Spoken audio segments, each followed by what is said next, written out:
welcome everybody to yet another episode of Yolking Around.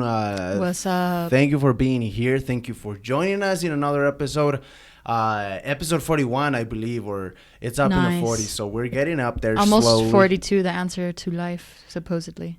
Oh, is that what it is? I don't know where it comes from, but I've heard that. Almost 42. Is that like the age? Are they talking about the age? Or? No, just the number itself. It has this... I've never heard of that. You never heard of that? No, almost 42, and then that's what they say?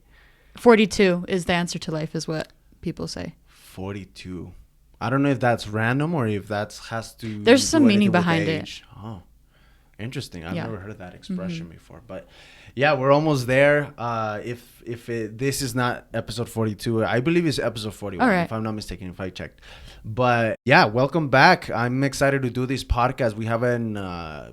done one in a minute, but we've been busy. We're back. We're back, especially in English. I think we hadn't really come together and did one in English for a minute. Yeah, I honestly don't remember the last time we did it.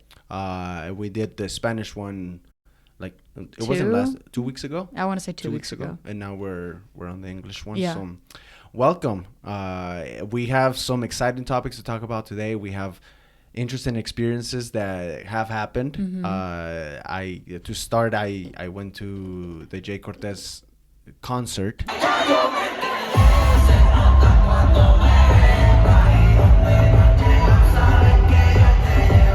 Oh yes, last night, yesterday. If you guys aren't familiar with Jay Cortez is a Puerto Rican reggaetonero that has become one of the greatest hitters in the Latin community and Latin music industry. Yep.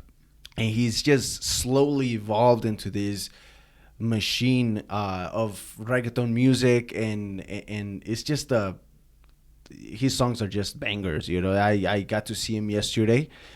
Funny story. I was like, are we going to talk about what happened? The ticket was fairly cheap. It wasn't super expensive. I was able to find it at StubHub for like $45. Yeah, not bad at all. Yeah, I wasn't sure if it was going to be like a legit website because, you know, they can scam you. There's a lot of scamming out there. Oh, yeah. So I got in on my phone and I started looking at different prices. My brother had hit me up. He was reminding me basically to get my ticket because I left it last minute. I was started looking for different prices, and Ticketmaster had them for like $78, and you know, different ones for, I think the other one is AXS or something that. Yeah. They had them for like $100. So he bought them really expensive. I was able to get them on the back end with StubHub, which is this eBay company apparently that I didn't know about. They have their own ticketing company, but I got them for $45, and I showed up. And then I met with him and Cruz, which is his girlfriend and her little sister, and it was a blast. Honestly, on my way there, I was able to vlog a little bit, cool. That'll be coming up in future episodes. The whole Jay Cortez experience.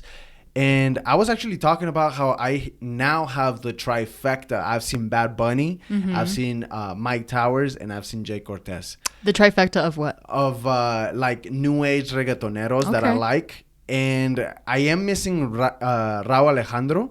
He's coming up. So I'm waiting for another season to say it that way in order to see him. He was already here in Denver, but I did not get to see him. I think Cruz got to see him, but then she's seen all of them. Yeah, I think Cruz got to touch him. Like what? Yeah, Cruz has a video where she touches. I forgot about that because he was kind of like a smaller venue apparently, and she was up the front, and she got a feel. She has a video and everything, But anyways, I met up with them at this new event center called Ball Arena downtown in Denver. Mission Ballroom, right? Mission Ballroom, sorry. I fucked that up. Mission Ballroom. Like, what's that? But it's this... You've been there, right? Yeah, I saw Snow the Product there last month. Yeah. So it was a nice venue, honestly. I was not expecting anything. It looks like they're still building things around it. Right. Like, they're still constructing it. And as far as events, I loved it. You know, everything was very well organized. People were very nice. Yeah. And without giving out too much detail, I was able to sneak into VIP because of some connections that Cruz had. You know, I'm not gonna give everything away, but I was able to sneak in there, and I want to say sneak in there, but you were granted access. Yeah, I was granted access. I don't want to say sneak in. Sneak sounds like hood, you know, like well, sneak sounds like deceitful, you know, deceitful. And yeah, like I trick somebody. Yeah, like maybe yeah. You're granted access. I was granted access. I did not give any blowjobs, anything like that. You know, I was really excited. I was not expecting it. Sorry, and it was great. Honestly, I got to see a couple DJs playing the Latin music. People were just vibing, and it got pretty packed. I saw on your snap. Yeah, it really did. It really did. That venue is actually kind of big. Yeah. So it fits a whole lot of people. The VIP section is on the upper side. Yeah, so, it's like on upper level. Upper level, yeah. So you get to see kind of like at an angle, and there's like different sittings, and apparently they had a wait. I never saw the waiter, but apparently they have a waiter that comes in and takes your. Apparently he fucking order. Sucks. Just kidding. To come get your drinks and stuff, so you don't have to go to the bar. But one thing that I like about this venue is that it has a lot of access to like bars and stuff. Like it's not a hassle to get another drink. You know, it's pretty spacious. It's pretty well designed. Yeah, it's pretty well designed, and he had an opener, like a couple openers, a DJ, and then Jay Cortez came out, and honestly, it was a great show. Yeah. We had a couple hiccups go throughout the night. I don't want to get too much into it because it was just some silly stuff that happened of people just, you know, partying it up too hard, I guess. And but aside from that, we got to see him. Honestly, he was down to earth guy. It seemed like, at least from what I was able to perceive, because I like something that he did. In the middle of the show, he said something like, "I want to dedicate a song to the ladies in here without disrespecting their men." And I thought that was kind of cool. My brother and I looked at each other, and my brother was like, "All right, I'm gonna have to sit back and let the ladies enjoy this one," you know. And he just seemed like he had a good vibe, you know. Every single time an artist comes to Denver, like Mike Towers, like Jay Cortez, like Bad Bunny, I always hope that they get the best out of Denver. Right. Because I feel like Denver is a city that it's kind of like underlooked in a way that nothing's really going on in Colorado. Colorado is beautiful and it has nature, but it's more than that, you know. I feel like Colorado is more than that. But I feel like a lot of people are moving over here. Yes, but they're moving either for marijuana or they're moving for the nature aspect, and even house prices are up the rise. So it's just pretty shitty. Yeah, in that sense, it's kind of shitty, but I feel like it's still growing as a event venue, you know, as like a hype city. A hype city in a way. And obviously you don't want it to turn into a fucking Vegas or something like that. Why not? Just kidding. I mean, sure, I guess. if you wanna be kind of like the Sin City, that whatever, but which Vegas is actually not that bad. Like if you go to the outskirts of Vegas, it's actually quite nice. Yeah, it's actually pretty chill. If you can stand the heat in Vegas. The housing market is not. I don't know why we're talking about the housing market. Because I think about buying a house every single fucking day of my life. I'm almost 30 probably. I'm so stressed. It's so stressful to think about buying a house.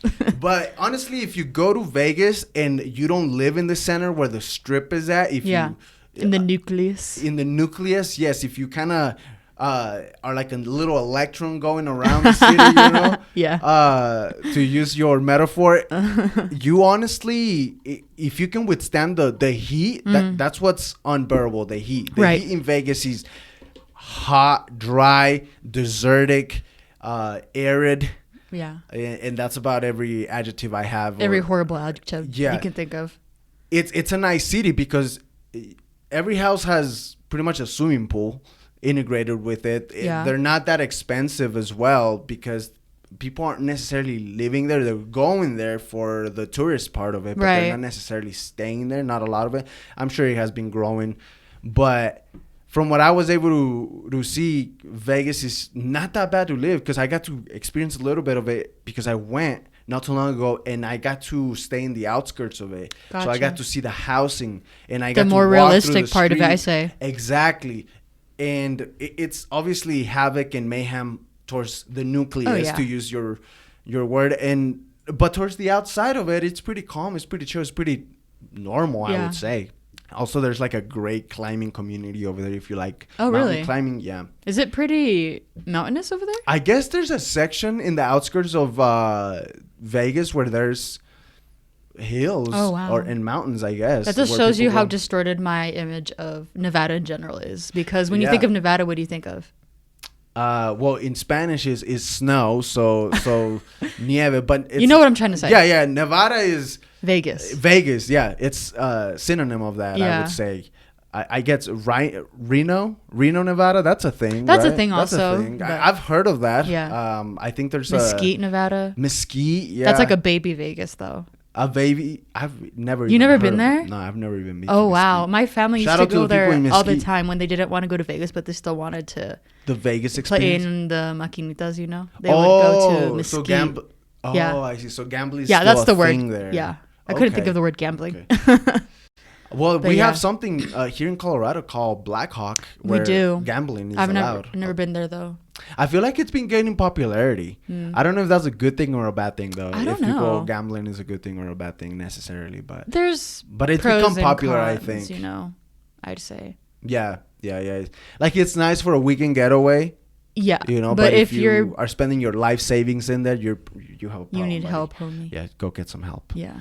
But Interestingly enough, this is just a side note, but an addiction to gambling was just recently added into the Diagnostic Statistic Manual, which is what we use in psychiatry. It's like basically a psychiatry Bible using to diagnose things. what's that book called? The DSM. DSM, right? Yeah.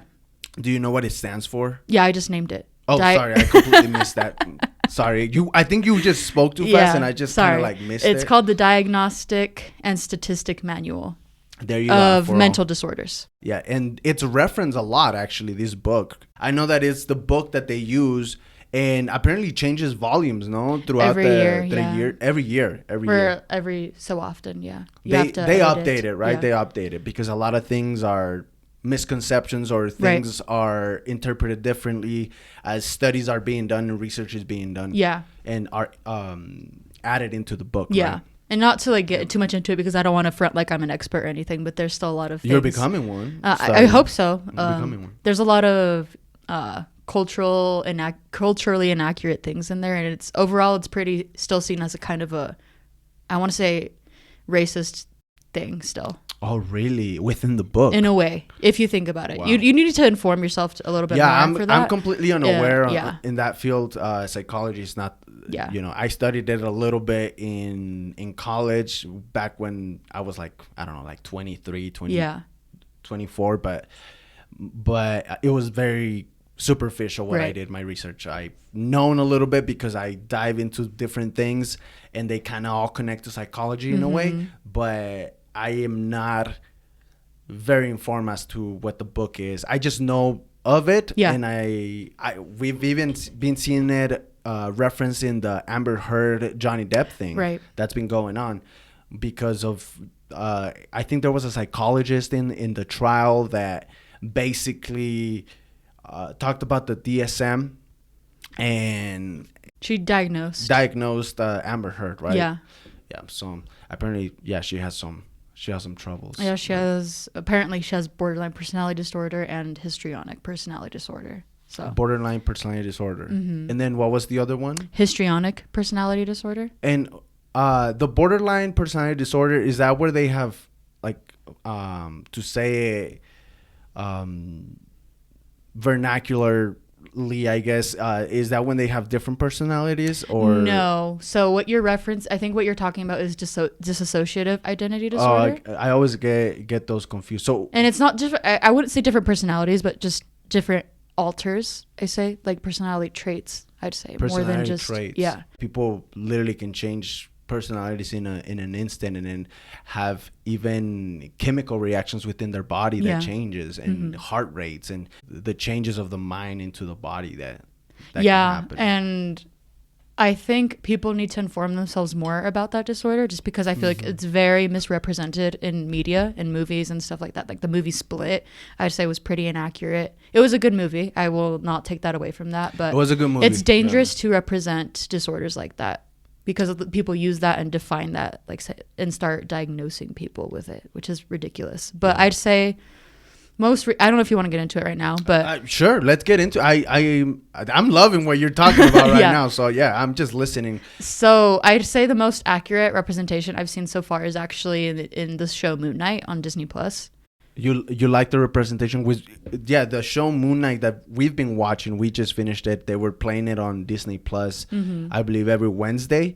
Yeah. And with this actor called Oscar Isaac. I have his name right here because I want to say his whole name, because he's actually of Latino descent. He's Guatemalan.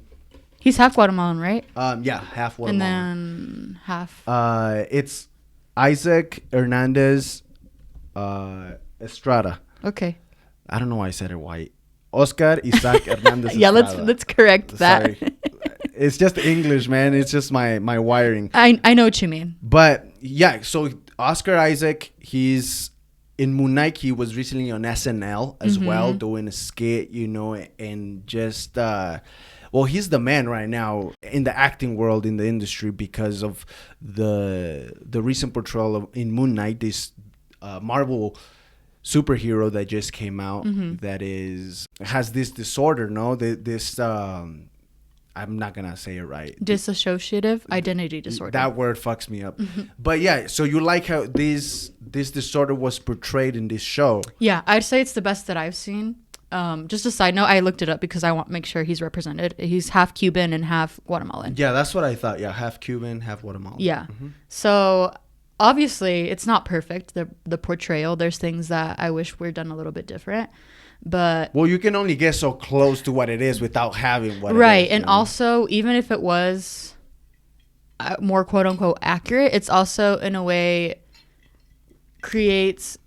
What I'm trying to say is that there's a lot of different ways that the disorder looks like. There's just not one way that it looks like. It's a spectrum within itself, right? You would say. As with, take example, depression. Depression is not going to look the same as in one person as it is in a different person. Yeah, there's just a lot of things that come into it. Yeah, chemical imbalances, personality traits that let that mental disorder express itself, for lack of a better explanation, in a very different way within different people. Yeah. I really liked the backstory that they put as to how he developed the disorder, because it's not hereditary, it's a trauma response, and he not to spoiler alert. Yeah, I know. Yeah, you guys gotta go watch the show. Go watch the show. 100% go watch the show. I really recommend it, and not just because of how the portrayal is. Just the storyline is good. The actors are all great, and it's just a good show. His acting is just amazing. I mean, I will give that guy a job. Like, I mean, it's just good. It's just that good, Yeah. It's like Joaquin Phoenix good. True. If you like the Joker, I think he's up there, and he's of Hispanic descent. Yeah, he's Latino. Yeah. And I feel like we need more of that, because there's great talent that could definitely pierce Hollywood in a different way. Yeah. But sorry to interrupt with... I was just saying that I really liked his backstory and how they showed... Well, obviously I don't like that he was abused, but I think they did a good job of portraying how his disorder developed. And see, I didn't know through that. Abuse and neglect from his mom. Yeah. And I mean, it is kind of a spoiler, but it's good that you're pointing that out, because that I feel like the topic itself is more important than if you spoil something or not. Right. But because you're making a great point there, where it is a trauma response, apparently. Yeah. Not something that's necessarily hereditary. Yeah, definitely. And I guess he developed it around... Because I rewatched that part. Okay. He was young. I know that. I don't know if he was like 8 or 5. I believe he was around 9, because after the death of his brother, his brother drowning, I think his dad lit up a cake that had 9 candles on it. Okay. And you counted I did. Okay. Interesting. Wow. I wasn't even paying attention to that. I was just... Yeah, I went back and rewatched it because I want to be nitpicky about it. But also, it's interesting because whenever I watch a show that has anything mental health related, Yeah, that psychological I try aspect. to kind of compartmentalize that part of myself that's being nitpicky about it and just trying to enjoy the show. Yeah, yeah, If yeah. you get what I'm trying to say. No, yeah, I mean that's your field, so you Yeah. definitely. It's like when I look at a movie and I'm just watching the shots that they're doing Yeah. and the editing and why did they choose the music, and Mhm. it's just part of you. You Yeah. know, you're at this point you're structured. You're taught to think through that scope. Yeah. So it's kind of you have to literally really think about it and put it in compartmentalize it. That's a hard word. Yeah. It's a hard word for me. And put yourself in a different spectrum, I guess. Yes, in order to enjoy it and not be so nitpicky about it. Yeah. But what I was gonna say was that okay, so he was around 9. Let's say 8 to be fair, 8, 9. Sure. Typically, and I say typically because obviously not all cases are the same. Mm-hmm. But individuals typically develop dissociative identity disorder by the time they're 6 because that's when their personality is more malleable. Because it's like Play-Doh, right? It can be changed, it can be downgraded even or upgraded, I guess. Yeah. For lack of a better word, to what it is that we are as adults. Yeah, exactly. And that's the point that I was trying to make also, that I feel like most of how you are at age 6 is probably a good predictor of how you're going to be when you're a grown adult. How your attachments are, how healthy they are, what you're attracted to, and things like that. That's scary, right? Man. That's scary because I mean I can speak from my angle where I went through a divorce when I was, well, not me, but I was gonna say sorry, not me. That was badly worded. a child of divorce. Yes, I'm a child of divorce. And I went through this at around the age of 8. And I think my little brother was actually around 6 because he's 3 years younger than me, or 6 or 5. And I mean, it's just crazy how it affects you in the future, man. Yeah. How you, I mean, and like I said, I can only speak for myself. Of course. But it is true, you know, a lot of those demons, quote unquote demons that you carry, those dents that are made into your personality when you're younger, kind of carry through you as adults, and it's up to you to work those things out. Exactly. Work the kinks out, and maybe not even work the kinks out, but just work on yourself. Yeah, work with the kinks. You know, and just make those assets to your personality instead of have like a negative effect on it. Okay, you know what I mean? Yeah, that's fair because I feel like at least that's how I've tried to work them out. I guess. A lot of the times I feel like people they fixate on their past so much that they don't want to take accountability for how they are presenting themselves into the world in the present day. So they just kind of fixate on that, and they want to blame everything on their childhood, which obviously that's a big trauma, obviously, you know? Yeah. It's kind of like it's kind of, sorry to interrupt. And I just don't want to forget this, but it's kind of weird because ethically speaking, it's your parents' fault of how you turn out. In a way, for instance, I can think of serial killers that are very, very much abused as young kids, and they turn out a certain way because of the environment part of it, how they were treated. And it's just, where do you draw the line? Kids are sponges, man. They're gonna absorb what you model for them and what the love or lack of love that you're giving them. I like listening to a lot of true crime and these shows, this podcast, I guess, as well, that talk about mental illness and serial killers.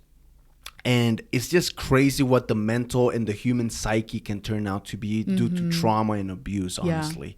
It's just insane what can happen to a person. Yeah. But so far, you like the Moon Knight show. Oh, yeah. I think they were questioning if there's going to be a second season, right? That was up in the air. There has to be a second season. And I feel like people are way too... Like, as soon as the season's over, people already want the second one. It's like, people, we need to chill. Like, this is not easy to accomplish. Actors need a life, too, y'all. Yeah, exactly. It's just like, no, there's not going to be a second season because... Why wouldn't there be a second season if it's great? And I feel like a lot of people... I feel like it's still kind of like climbing. Like, a lot of people are not aware of Moon Knight. But I feel like it's gonna develop that hype that he needs in order for I guess people that may have doubts in the industry of to make a second season or not. Yeah. Right. But yeah, I definitely hope there's a second season. Oh yeah, there's a lot of loose ends that were left at the end. They left it pretty open. There has to be. I feel like Disney has the money to create a second season. Yeah, of course. Yeah. And it also reminds me of when I finished WandaVision, that was it. Like, I know there's not going to be a second season. They were like pretty clear about it, which, I mean, there's no need for a second season for that, but yeah, I understand why people want a second season. But when I finished it, I was like, okay, that was a good show. I hope there's a second season. And if there's not going to be a second season, I'm going to be upset, but I'm not going to automatically be like, oh, there's no second season coming. Yeah, right now, one of my favorite shows, Moon Knight. I'm very sad that it ended. And it's just a different scope of Marvel. I'm a Marvel fan, as you guys know, if you guys have watched and know that what I'm about. And honestly, I'm loving this new phase of Marvel that they're trying to construct. They're starting to sew together, I guess. And Moon Knight has always been one of those superheroes that I've loved. I even told you before the series came out that it's just a badass. I think it's just a badass superhero, right? And I feel like they did a good job on it. Yeah, I was talking to my brother about it, and he hasn't watched it yet, but he's like, yeah, I've known about Moon Knight forever. And I was like, oh, why'd you like him? He's like, because nobody knew about him. Yeah. And now everybody's gonna know. It's like niche. Yeah. Yeah, it's like a niche thing. You're a Marvel fan, obviously, and I've grown to become one. I mean, you saw me fucking crying at the Marvel movie the other day. Which I actually wanted to transition that, because now that you've watched the whole phase of Marvel, from Captain America, you sat down through the, I don't know how many hours of movies. So many. But you sat down and watched Ant-Man, Iron Man, all these other movies. Thor. You didn't watch the Hulk because that one's pretty irrelevant. The Hulk. It's a whole mess. I saw that's on HBO Max, so I just might watch it just for fun. You just get the important thing about that movie is just that you kind of get a glimpse of how the Hulk is the Hulk. Okay. And then you get a little bit in the Easter eggs where I think Tony Stark comes out, but then it ends up being a different Bruce Banner in the future. Marvel movies. Anyways, going back to your question. But I just wanted to ask you, now that you've seen this conglomerate of movies and that you've seen how Marvel has threaded this story together, what is your take as a new Marvel fan, a Marvel Universe fan? Because there's Marvel Comics, which that in itself is a whole different thing from Marvel. Yeah. From the Marvel Universe that we've known from the cinematic standpoint, I guess, point of view. And I just wanted to ask you how you felt about everything. Did you feel like they did a good job constructing the story and then delivering everything and tying everything at the end with the end game? What's your? I want to know your take on that. Overall, as a short answer, yes. I've really enjoyed the storylines. I feel like they're very thought out and very well executed. The casting has been fantastic.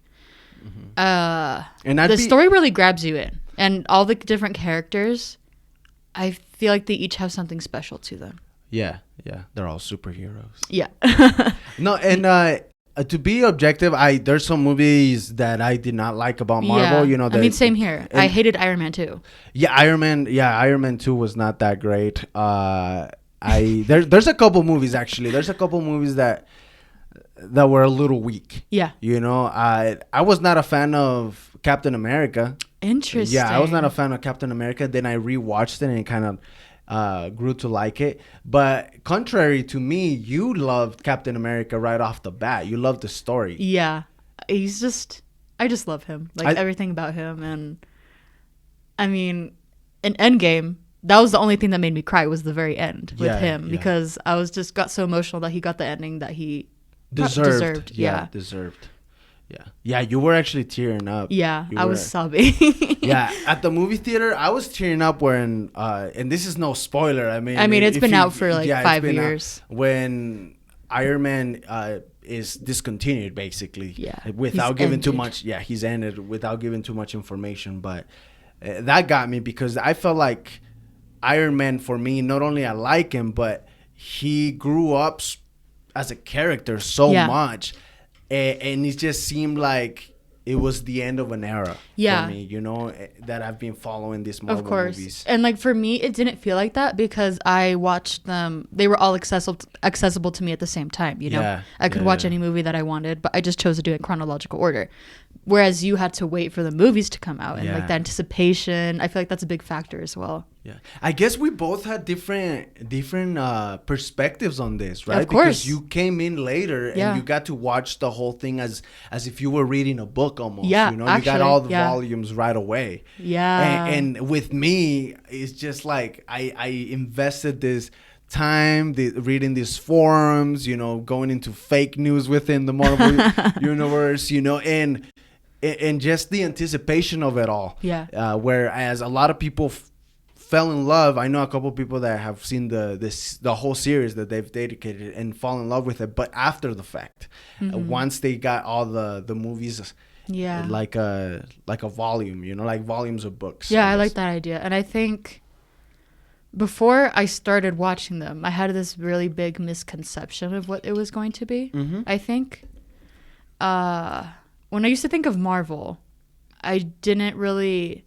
the idea, I guess, didn't allure to me. The idea of like superheroes and like action and stuff like that. A lot of people think it's cheesy. That's Yeah. I feel like that's what a lot of people come from. It's just like cheesy, you know, grown ass man in underwear. No, like, yeah, exactly. And I also want to comment on the fact that most of Marvel's, or at least what it appears to be, most of Marvel's fan base is men. You know? Okay, yeah. And I think as a woman, I think it was harder for me to get into it because I was like, oh, well, like, why are all these guys watching this? You know, like, what Yeah. makes them like it so much? I don't know, man. And I was very judgmental about it, I guess, is what I'm trying to say. You had like a preconceived idea that Yeah. had no base, really. Exactly. Uh-huh. So I'm glad I gave it a chance. And it started off strong with Captain America.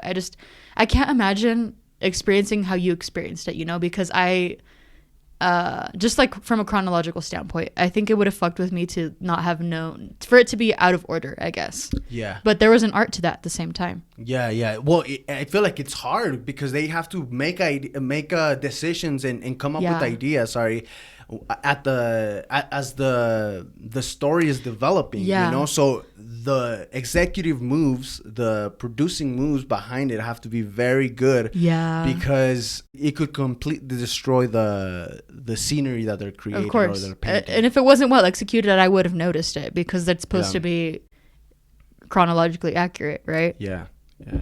And then they do a couple things that were smart in their universe to fix other mistakes that have been created with previous movies and whatnot. Okay. So, and we see that a little more with the Doctor Strange movie. That need to still watch have, that. Yeah, that we still need to watch. Yeah.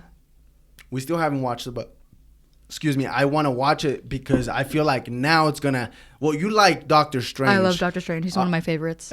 So it'll Scarlet give Witch. you even more. Yeah, you fell in love with Scarlet Witch. Yeah. Which I also wanted to point out that I feel like Marvel also did a good job creating strong female characters. Yeah. For instance, you love Black Widow.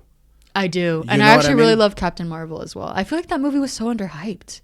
I I don't know what happened. I guess a lot of people are haters, honestly. I feel like that's what it was, you know. A lot of people are haters.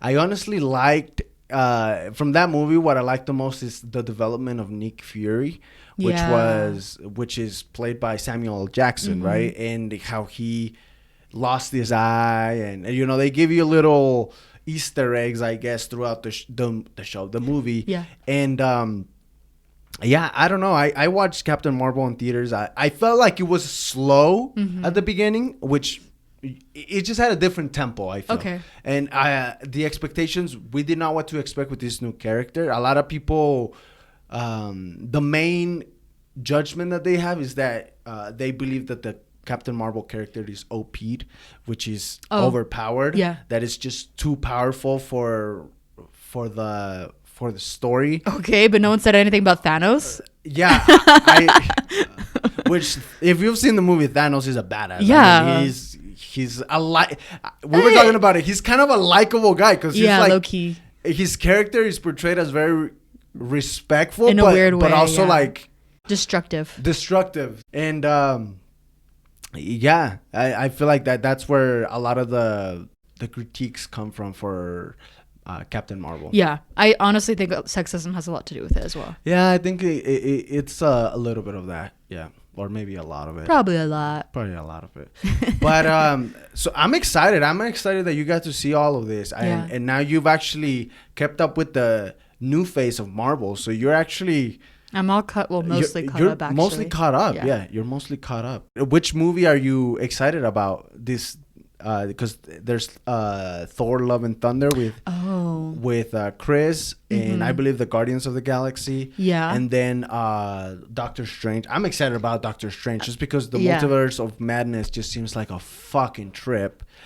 And actually, a lot of people on TikTok, I was watching they were criticizing the movie because there's a lot of occultist things. People come up with these conspiracy theories because there's like black magic, dark undertones within the Doctor Strange universe. But honestly, if you known the comics, and this is not to say that those people are wrong, there could be a secret agenda, there could be some secret stuff going on, but if you know Doctor Strange and Doctor Strange's history within the comics, he's a sorcerer. So that's the way Marvel taps into the underworld type of thing, into the devil, the occult. That's their way, and he's just like the superhero that deals with that kind of stuff. Well, then people act like Marvel hasn't gone dark before. I would just barely watch Thor Ragnarok, and I'm like, that was a little dark. Yeah. Well, Ragnarok, it has mythological figures. Yeah, and Ragnarok, it's the apocalypse. Exactly. That's I think it's the Nordic apocalypse or the equivalent of something like that. Yeah. And I say this as a believer, right? As long as you know where you're coming from, and if you are understanding, and you can take whatever you want from the movie, but as long as you understand where you stand, you can watch the movie. It shouldn't be a conflict. If anything, watch the movie so you're aware of what's going on, if anything. That's how I see it. Yeah. That's how I perceive those things. Instead of criticizing and, they're worshiping the devil right in front of us and doing this. It's just...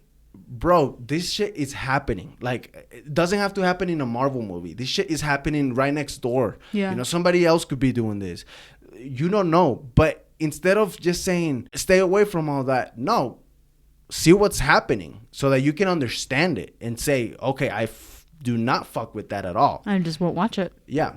And then just come up with your own conclusions. And we've known that this agenda sells. That's the thing. This whole occult Illuminati thing sells. Well, if you're being judgmental about that, I'm curious what kind of horror movies you're watching. Exactly. What kind of music are you consuming? Yeah, I mean, you can just expand it across the room because a lot of people draw the line with music, and music is just as bad with the secret messages, if anything, and it's just like, oh fuck, man, I can't stop listening to Travis Scott. It's just more palatable because it has a good rhythm and good instrumental. So yeah, but it's different for me that I love cinema and I love movies and all of this. I just take it in as differently, It's just I guess it's up for debate, and we're just giving our. Of course. Our honest and simple and humble opinion more than anything. Yeah. But to trace back, I think I'm just most excited for Doctor Strange. Doctor Strange. I am too. Yeah. We should go watch it. We should go watch it soon. Yeah. And definitely. Because there's gonna be a lot of Easter eggs that are coming up, and I already have a hunch of what it is. Well, I heard from someone. I'm not gonna spoil what it was, but the Easter egg was apparently pointless. Oh. Okay. Well, I'll have to see. I'll have to see once I'm there. For me, you can spoil a movie. I don't get mad. And I get very angry. You get irritated if somebody spoils a movie. Not so much for me. I don't know why. Because I feel like a lot of the movies, it's really hard for them to really give me that surprise effect. Okay. Now let me ask you. Would you have been mad if someone told you that Iron Man was going to die? I kind of had it coming. I kind of knew. I don't believe you. I kind of knew. I just knew that. Well, it's because there's different things that come up. For instance, I'm the type of person that goes out of their way to go and watches a YouTube video where it says, well, it looks like it might be the end of Tony Stark because Marvel hasn't renewed a contract with so-and-so. Okay, so very technical. Exactly. I get the technical, and it's because I'm I don't involved in understand everything. how man. you I don't just get do it. I just mad. You can spoil it for me. I'll still watch it because I watch anything. Like even if it's shit. Even if it's shit, I'll watch it just to give it a shot. Yeah. Just to give it a shot. And if it's shit, I'll most likely know what's gonna happen in the movie because people are not that creative. So that's when somebody is creative and they step outside those realms that you've seen, especially if you've seen a certain amount of movies. That is refreshing, and you're like, okay. And the movies that I found to do that is the movies that are basically making my brain say, okay, what's gonna happen next? Right. What's gonna happen next? For instance, to trace back with Moon Knight, the first 3 episodes, I was fucking confused. I did not know what was going on. It was so trippy. And I remember I was trying to explain to you what was happening. You're like, what? I was just like, what is going on? This is so... But I couldn't stop watching because I was so hooked because of how random everything was happening. But then... I think after the 4th episode or so, everything started kind of making sense. And then I was able to piece everything together. Yeah. But when that happens, it's refreshing for me, So I'm hooked. I like it. But I would say a high percentage of the other movies that have come up are not really that surprising, I guess. Bold statement. I'm sorry. Do better, Hollywood. Do better. Not that they're all doing bad, but and it just depends what you're watching as well. I love that you like the new Marvel Cinematic Universe story and that it's growing on you. Yeah, definitely. I fucking vibe with it, but yeah, I'm excited to see what they're gonna do next with these miniseries that are being very successful. Same here. WandaVision, Loki, Falcon and Winter Soldier. Is that the name of it? I think I don't know if that's the name of it. I is there going to be a series on that? There's a series. Oh, there is a series. Yeah, that's the one I thought it was a movie. No, it's a series. Okay. Yeah, so they get to develop their relationship a little more with the new Captain America, right? Yes. Basically. Yeah. Okay. Spoiler. Whoops.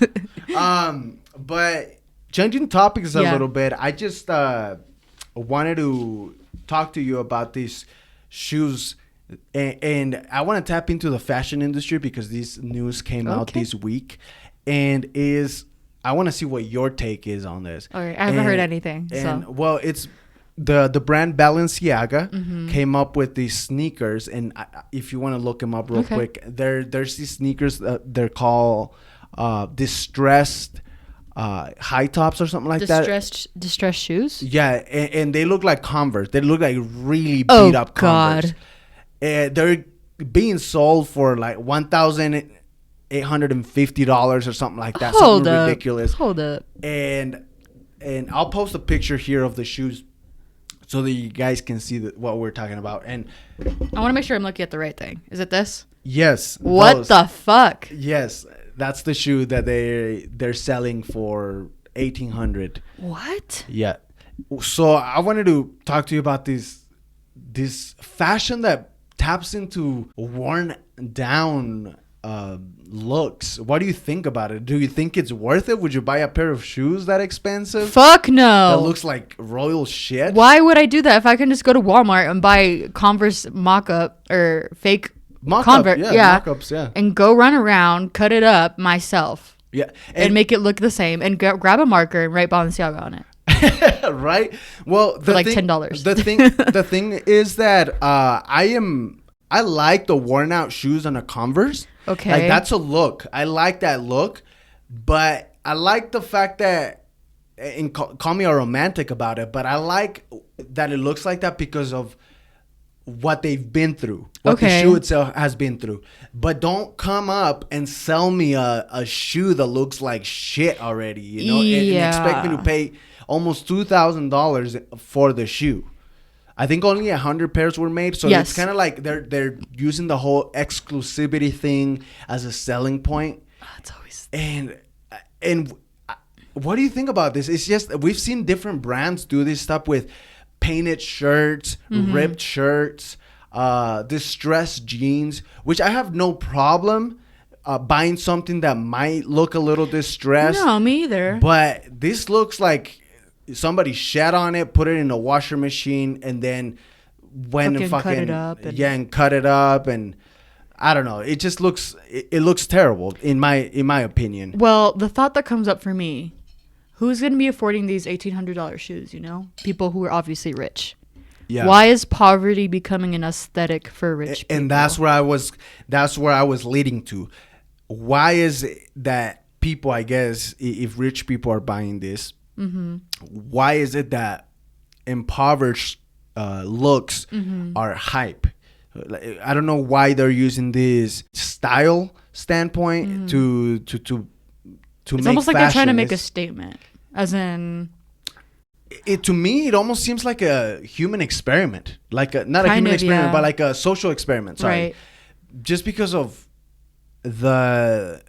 it's almost like I feel like brands laugh at our faces. Yes. You know, Yes. that's how it feels to me. Yeah, I get that, because it's like, oh, these shoes, maybe you have shoes that look like this, but we're charging people $1,800 for them, like, because it's funny. Which I don't know. Have you seen the movie Zoolander?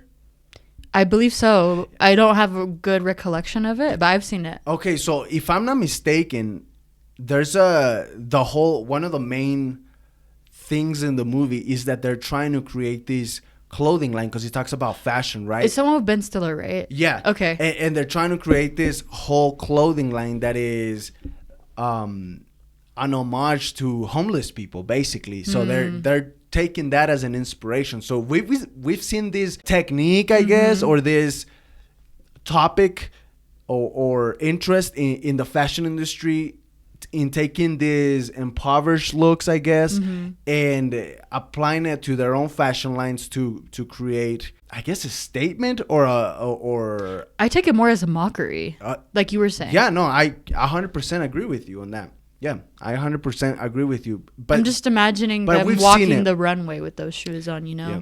And we've seen this. Like, what I'm saying is that we've seen this undertone of things come up, and it's not something that they're trying to keep secret or anything like that. We've seen not only Balenciaga approach this, we've seen other things with jeans, with shirts that look like they've been, I don't know, there's paint on them, or that they're dirty. Yeah. For some reason, these clothes that are in the working class, or that look like somebody in the working class might be using, which there's nothing wrong with that, but No, of course not. And I don't want to treat it like there's something wrong. no, there's nothing wrong with it, but to use it as a fashion statement, Yeah. it's what Feels very unethical. yeah, it feels really weird. Yeah.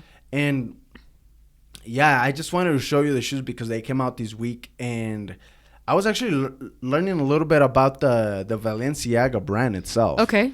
And apparently it's a brand that came up in the 1917 in 1919. Oh, so it's pretty old. And it's from Spain. Yeah. And apparently I have the name of him. This guy by the name of Cristobal Balenciaga is the guy that created the brand.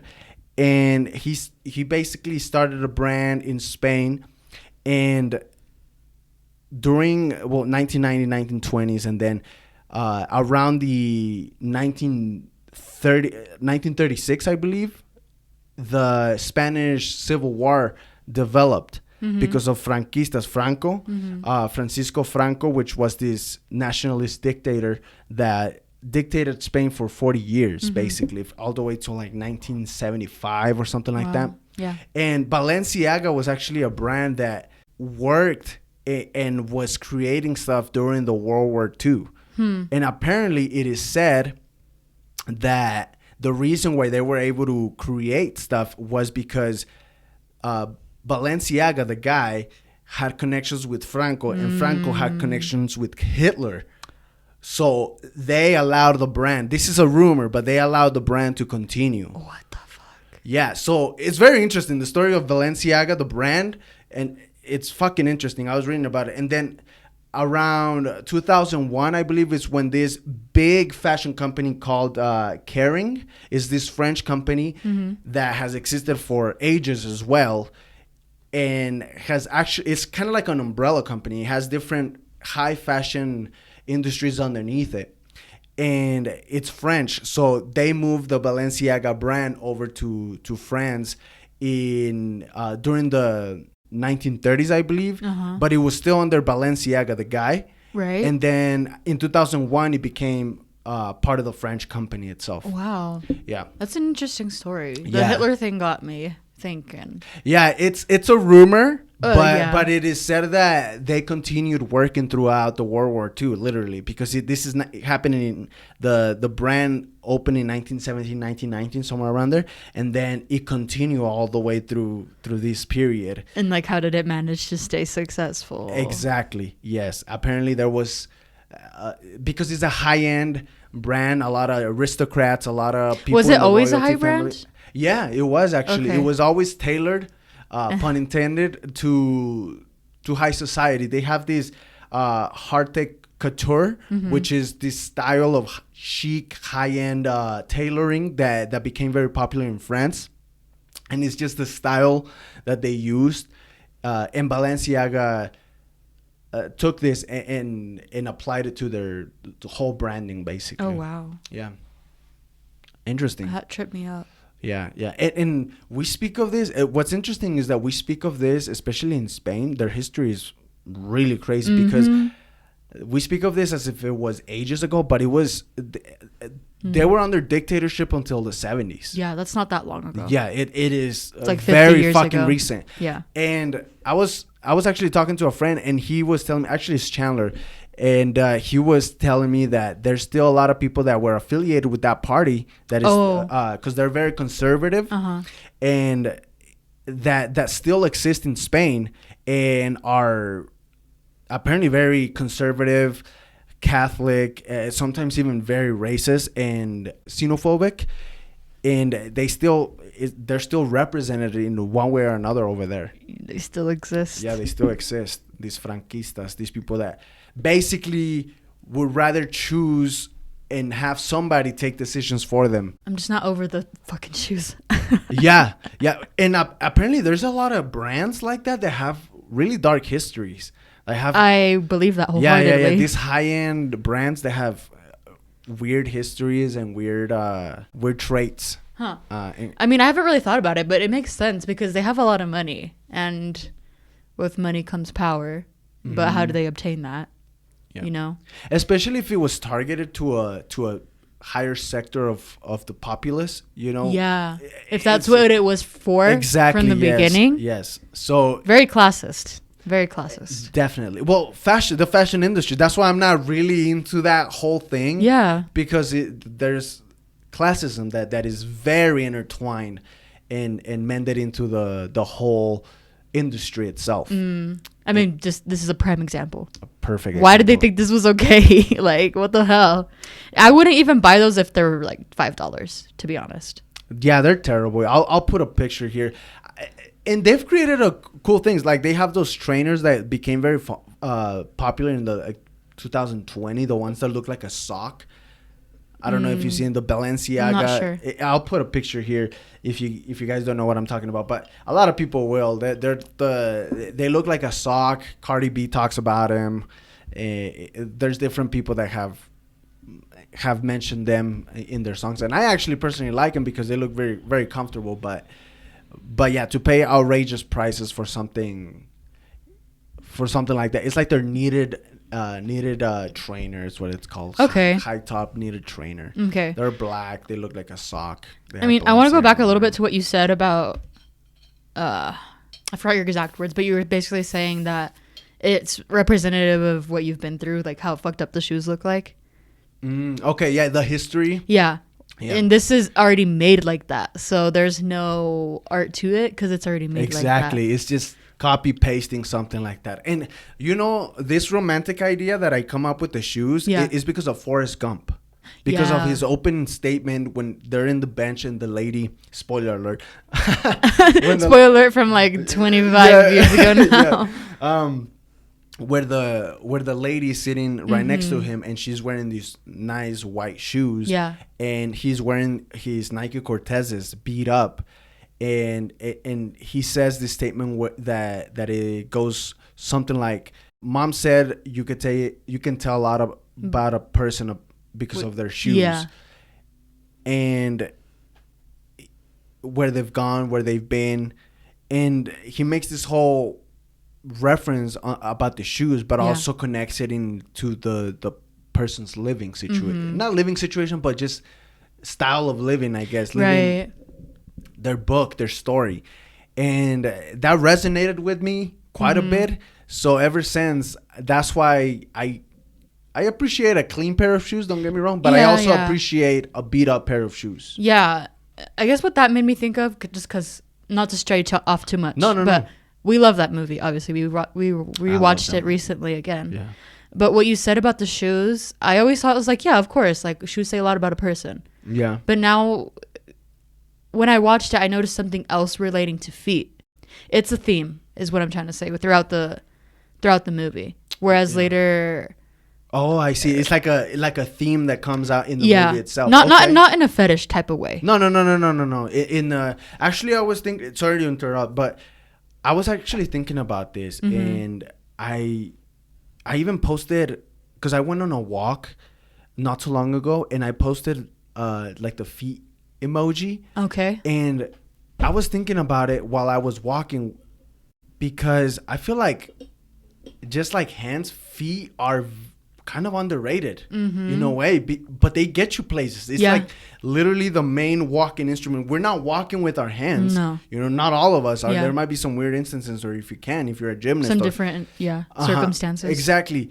And there's a lot that comes with it. For instance, I go on walks to kind of process ideas, to kind of digest thoughts, to it's very therapeutic in itself. And even, I don't know if you've ever felt your feet on the sand, like on a beach. There's something about it. There's a connection. There's a different feeling that comes with it. And I'm glad you pointed that out, because I was actually thinking about that this week, how feet are so underappreciated. Yes. And I would say I'm guilty of that too, because I just hate feet. I hate looking at feet. I have this thing. Yeah, my feet are terrible. I have soccer feet, so that's why I love my feet, but I would not go to get a pedicure just because of how embarrassing it would be for having this lady touch my feet. You know, it's just, that's where I'm at. Yeah, but I mean, I still take care of my feet, but same. I try to take care of my feet, my legs, everything as a soccer player, but yeah, they're definitely underappreciated, man. Yeah. I feel like it's because they're never seen either. They're always covered. We always have shoes on. True. And they're strong too. Like, feet can be strong. Yeah. For instance, I have stories, not me, but my mother has stories where she grew up with no shoes. She grew up with having maybe one pair. Yeah. And I'm talking about one pair in a year, in 2 years. And they, as children, they got accustomed to walking in their bare feet. Yeah. And they build those calluses, they build those muscles, and you can honestly walk through, unless it's like hot pavement, that's different. Not even dogs can do that, poor things. Yeah. But if it's a crappy terrain, your feet can adjust. Our ancestors walked a lot with their feet, just feet and ground. Feet are just a powerful thing, without being sexual being a fetish or being like Quentin Tarantino. Oh, that's a whole different thing. Death Proof, But yeah, I'm glad you brought that up, because I was thinking about it throughout the week, and I was just like, you know what, feet are fucking awesome, man. In like I said, not in a fetish way, but in a just a humanistic way. Just appreciate your body, like different parts of your body. And to kind of trace back a little bit to the point that I was trying to make of that being a theme in Forrest Gump, because I rewatched it, and then I noticed something else where they meet, where Forrest meets Lieutenant Dan. Ah, yes, iconic. Yeah, iconic. Yes. And I don't remember exactly what Lieutenant Dan said, but he was basically telling them to take care of their feet. Oh yes, and I was pointing out that is true. Yes. And I was pointing out the irony that later off he gets his legs amputated. Exactly. Yes, because he's like, whatever you do, you gotta take care of your feet. Yeah. He tells Forrest and Bubba, right? Yeah. He tells them, because I've seen people lose their feet, and that's kind of like a reference. And you made that connection, and I don't know. I've seen the movie thousands of times. Well, me too. And you named that it's funny how I just missed it. Yeah. You know, because he ends up getting his legs amputated, and then it's just crazy how the irony kicks in there, and how he just kind of does a full circle, because then he gets prosthetics. Yeah. And feet again being a way to bring recognition into the part of the body, you know, that is very important. Yeah, and taken for granted. Another cool thing, another part of that kind of ties a little bit into that is the scene where he is talking to Forrest, and he talks about what they tell him in the homeless shelter, where he'll get to walk in the kingdom of heaven with God, and he just loses it, right? He chucks the bottle. Yeah. And he's like, could you believe that? And I'm just paraphrasing here, but right. Could you believe that? Walk. And it's insane how him being in a wheelchair just completely breaks this man. Yeah. Because he can't get places. It's not even about the fact that he's impaired. It's just that he can't walk. Just the mere idea of just being able to walk and going from one place to another. And he's being strapped or taken away part of his humanity. Yeah. And even affects his own faith. Yeah. You know, he does not believe it because of the things that he's being told at the homeless shelter. Right. It's very interesting, man. One of my favorite movies. Me too. Honestly. For sure. I don't care what you guys think. I don't care what you guys say. One of my favorite movies. I feel like it's very well done. Yeah. But do you have anything to add? Do you have any topics that you want to talk about? I feel like I have something really quick if we want to talk about it a little bit. Yeah, go ahead. I saw this story. I'll read the headline for you just to see what your reaction is. License revoked for doctor accused of impregnating 2 patients with his own sperm. Okay, very graphic. Very. Yeah. We turned the table here. So basically, how did this happen? Have in mind the doctor is already retired. Unfortunately, Okay. I wish they would have found him earlier when everything was found out. But basically, he was accused of impregnating 2 patients with his own sperm through artificial insemination in the 1970s, I believe. Okay. And apparently, one of the couples was from Florida, and they sued the doctor in, I guess, 2018. How did they find out? Which is interesting. Okay. Let me find the part where it explores it. Yeah. So the story is Cheryl Rousseau and Peter Rousseau, which are the individuals who were seeking the artificial insemination, claimed they signed a contract with Dr. Coates for him to artificially inseminate Cheryl using donated semen from an unnamed medical student who resembled her husband. So they sought out somebody. That's weird. Yeah. Well, maybe it is a little weird, but I think it makes sense because they wanted to look as close as to the husband as possible, course. Right? And basically, the child grew up, I guess, whoever was born, and they didn't end up looking anything alike. So they were kind of like, what the fuck is this? Yeah. I'm not exactly sure how, but they decided to do a DNA test with the one that they thought was the donor. Yeah. And it didn't come out. Positive. Yeah. Like and then they did it with the doctor, and it came out that he was the dad. What the fuck? Yeah. So this guy basically put his own semen. Yes. His own baby gravy. Mm-hmm. And inseminated this woman years back, and then it turns out that he was the father of the children and not this person that looked like their husband, her husband. Yeah. And then the other woman was apparently from Colorado. Oh, wow. Yeah. Well. And I guess they went to court and everything. It's this whole idea, but I think they got, how much money did they get out of them? I know the Florida couple got $5.25 million. What the fuck? Damn. Yeah. That'll pay for a college tuition. More than that.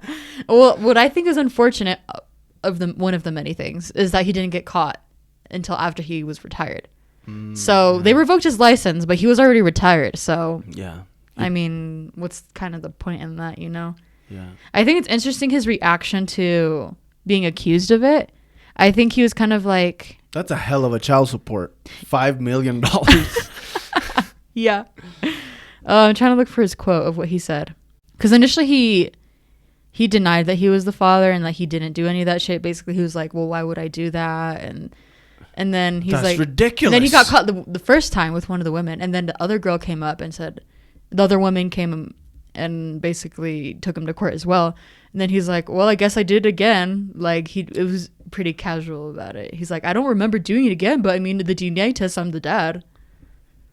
What a piece of work, bro. That just how narcissistic like do you have to be doing that type of shit? Well, and that just seems like what do they call it when they take advantage of their power? Abuse of power, I guess. Yeah, abuse of power. Yeah. I think there's a different word, but it's not. Yeah, there's right a now. different word for it, but that just seems like a case of that. Yeah. Where somebody says, "Well, I'm up here. I'm top in the food chain or in the medical chain. Nobody's gonna know. I'm just gonna do whatever I please, basically." And uses their stature, I guess, their power in a negative way. Yeah, that's fucking crazy to me. We've seen, I think there's a documentary. I haven't seen it, but I want to see it. I think there's a documentary somewhere that it's about something similar where it was, I don't know if it was a doctor or someone specifically, but they have different children because of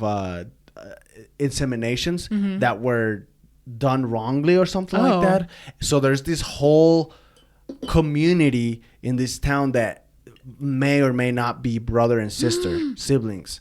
What the hell? Yeah, and there's a documentary about it.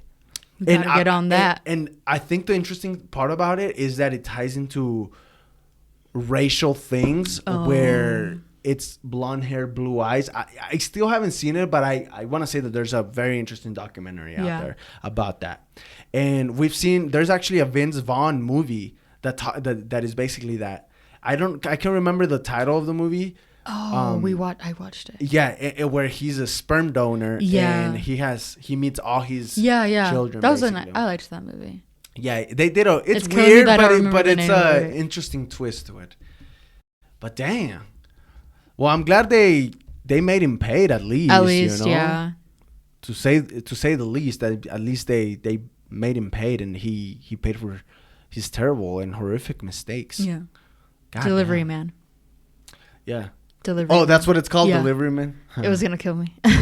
Vince Vaughn, he's underrated. Honestly, I feel like he's a great actor. Yeah. He's a really good actor in the funny scheme. I want to say. I remember something that I wanted to point out because you reminded me of Owen Wilson because they're kind of like the same kind of actor type. They're like uña y mugre, como decimos, like peas and carrots. Yeah. You know. I liked his acting in Moon Knight or Loki. In Loki. Yeah, he comes out in Loki. Yeah. He's without giving too much away, he's part of this.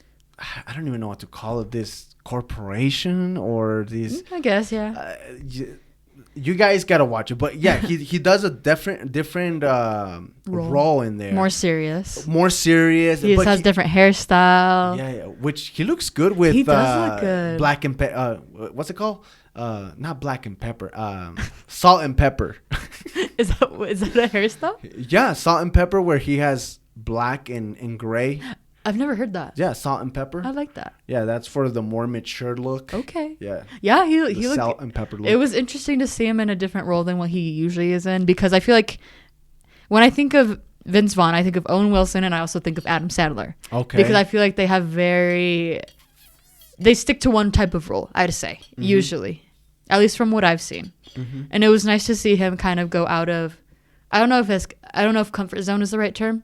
Yeah, I wouldn't even say it's comfort zone. I feel like it's more of the Hollywood part of things where they want to box people in. Yeah, where this guy works, you know, and obviously they need to make a living, so they just kind of go with it, you know. But sorry, I did not mean to interrupt. Oh no, that was all I was gonna say. No, I really liked his portrayal and seeing him in a different light. And I felt like he still kept a little bit of that energy. Yeah, but he did a little bit. It's just one of those things that he just seems like a likable guy, man. Yeah. Owen Wilson. It's impossible to detach him completely and make him an asshole or something like that, you know. And you can see that on his character. Also, a great series. Recommend if you guys are for sure looking for a new show, and if you guys like Marvel, but. Yeah, I liked him there. And And they've all kind of Adam Sandler. Even I could say that he's been on Uncut Gems. Oh yeah, I need to keep watching that. Yeah, and or no, I need to start it. I haven't seen that. yeah, which is a more serious role. And he fucking killed it, man. I thought he did really good on that in that show. Yeah, because I always see. I glance but over not show, it. movie. Sorry, I've always glanced over it because that's on Netflix, I think, and I'm just like, Adam Sandler. I kind of don't want to watch you right now. yeah. So maybe I'm misjudging it. It's you gotta watch it. Okay, you gotta watch it. But how about we jump to this? How about we jump to this section called "What's Your Bomb?" So,